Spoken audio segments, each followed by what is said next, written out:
You're just a psychopath. No, actually, I'm a covert narcissist, and here's why. I have a deep need for admiration and validation, whereas psychopaths are more calculating and less concerned with how others perceive them. But thanks for noticing, and wouldn't you agree? Hey everyone, welcome back to the channel where we dive into the squishy, complicated mess that is the human mind. Today, we're going on a wild safari through the dark jungles of personality disorders. Buckle up, because we're comparing the sneaky covert narcissist and the cold-blooded psychopath. Think of it as puppy versus shark. Both might bite, but only one is going to chew your leg off. First up, let's meet our contenders. On my left, we have the covert narcissist, the sneaky ninja of self-love. And on my right, the psychopath, the emotionless terminator of the mind. Let's see what sets these two apart. Covert narcissists, they're like the iceberg to your Titanic. They seem calm and composed on the surface, but it's all about them underneath. They crave admiration like I crave pizza on a Friday night. You might not notice it right away, but they're manipulating you for that sweet, sweet validation. They're not the loud, "Look at me" type. Nope, they're more "poor me" and "why does no one appreciate my genius" types. In contrast, psychopaths, well, they're the sharks circling quietly beneath the water. These guys don't need your praise or approval. They just want control and power. Imagine a robot programmed to win at Monopoly. Except this robot doesn't just want to win, it's willing to flip the board and set the house on fire if it means victory. Cold, calculated, and with zero empathy. If feelings were a currency, they'd be totally bankrupt. Now, let's talk about their manipulative moves. Covert narcissists use the sneak attack. They'll guilt trip you, play the victim, or subtly one-up you in the most passive-aggressive way possible. It's like trying to get a straight answer from a politician. Good luck. Psychopaths, on the other hand, don't bother with sneak attacks. They're all about the direct hit. Charm, deceit, and a touch of intimidation. Like a con artist at a carnival, they'll get what they want and leave you holding a very empty bag. So how do you spot these elusive creatures in the wild? Covert narcissists may seem shy or modest, but they're fishing for compliments like it's the Bassmaster Classic. Psychopaths, meanwhile, are smooth operators. They're not shy at all. They're that charming stranger who might just charm you out of your life savings. To sum it up, covert narcissists are all about that stealthy self-love, like a ninja, but less cool and more needy. Psychopaths? They're your emotional terminator, efficient and ruthless, without a shred of empathy. Remember, folks, whether you're dealing with a covert narcissist or a psychopath, it's always best to keep your distance and maybe a therapist on speed dial.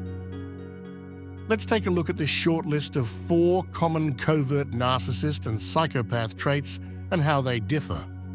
First is motivation for control.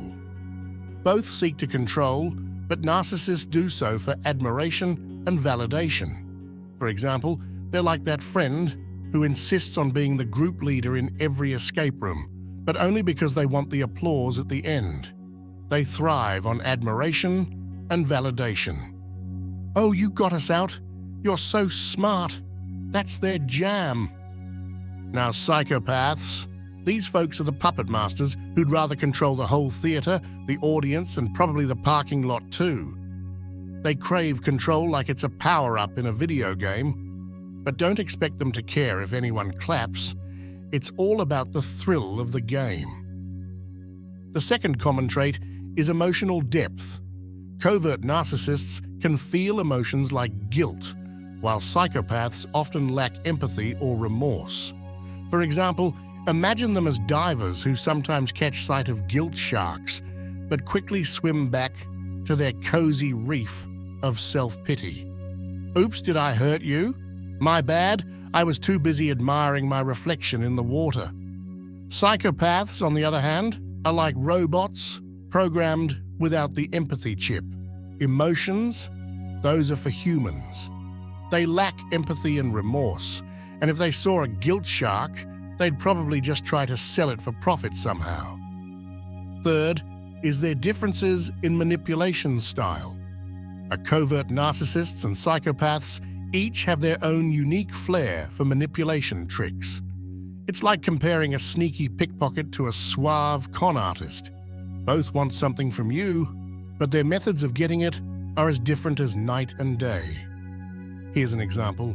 Imagine a covert narcissist as that friendly neighbor who borrows a cup of sugar and never returns it.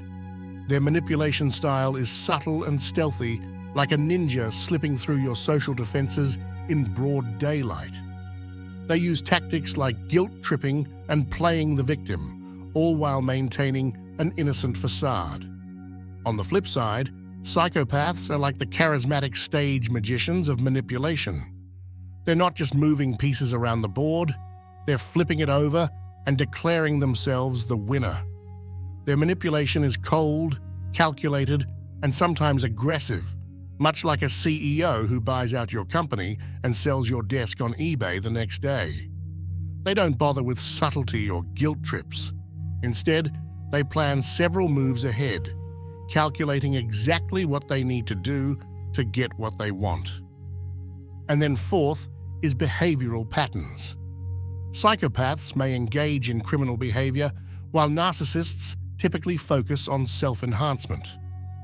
Think of two separate characters in two very different TV dramas.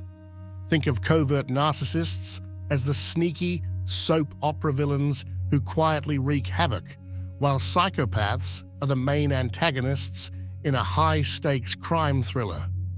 Covert narcissists are the folks who'd steal your thunder at a baby shower by announcing they're pregnant too. Even if they aren't, they prefer to keep their manipulation on the down low, engaging in what looks like everyday drama, but is actually a strategic play for attention and sympathy. They avoid outright confrontation, opting for passive-aggressive tactics and emotional manipulation. Imagine them as someone who rearranges your bookshelf just enough to annoy you, but not enough to be obvious. Psychopaths, on the other hand, take a more direct and often more dangerous approach. They're the characters who wouldn't just steal your thunder, they'd probably kidnap it, demand a ransom, and then sell it on the black market. Their behavioral patterns are bold, risky, and often involve criminal activities or morally questionable acts. Do you see the main differences now? Let us know by hitting the like button. Also, check out this video about covert narcissist traits. Stay safe, stay smart, and keep your brain buzzing. If you liked today's deep dive, hit that like button and subscribe for more brainy breakdowns. Leave a comment below about which personality type you'd least want to meet at a party. See you next time.